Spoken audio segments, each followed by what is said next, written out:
सैनिक टाकळीत MIDCला तीव्र विरोध. उपोषण तात्पुरते स्थगित. उद्या आमदारांच्या निवासस्थानी मोर्चा. सैनिक टाकळी येथे प्रस्तावित MIDCच्या विरोधात ग्रामस्थांनी पुकारलेले जनआंदोलन अधिकच आक्रमक झाले आहे.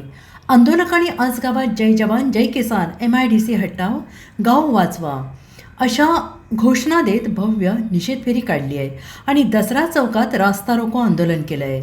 प्रस्तावित MIDCची प्रक्रिया ग्रामस्थांना अंधारात ठेवून नियमबाह्य पद्धतीनं राबवली जात असल्याचा आरोप आंदोलकांनी केला आहे. आंदोलनाच्या ठिकाणी शिरोळचे नायब तहसीलदार भिसे आणि MIDCचे उपप्रादेशिक अधिकारी राणगे यांनी भेट दिली होती. मात्र प्रादेशिक अधिकारी देशमुख यांच्या उपस्थितीची आणि मागण्यांच्या पूर्ततेची आंदोलकांनी आग्रही भूमिका घेतली. त्यानंतर देशमुख यांच्याशी झालेल्या चर्चेनंतर आणि मागण्यांचे निवेदन वरिष्ठ कार्यालयाकडे पाठवल्याच्या पुराव्यांची प्रत मिळाल्यानंतर उपोषण तात्पुरते स्थगित करण्यात आले.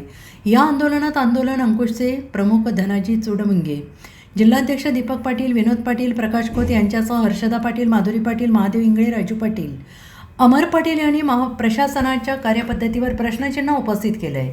शहीद जवान अर्जुन बिरनगे यांच्या वीरपत्नी श्रीमती अर्चना बिरनगे यांच्या हस्ते उपोषणकर्त्यांना साखर पाणी देऊन उपोषण सोडण्यात आले. मात्र MIDC प्रक्रिया तातडीनं रद्द करण्याच्या मागणीसाठी उद्या रविवारी थेट आमदारांच्या निवासस्थानी मोर्चा काढण्याचा इशारा चंद्रकांत भोसले, शामराव पाटील, राकेश जगदाळे यांच्यासह उपस्थित शेकडो ग्रामस्थांनी दिला आहे. कुरुंदवाड पोलिसांनी यावेळी चोख बंदोबस्त ठेवला होता. Bureau report, SPN Marathi.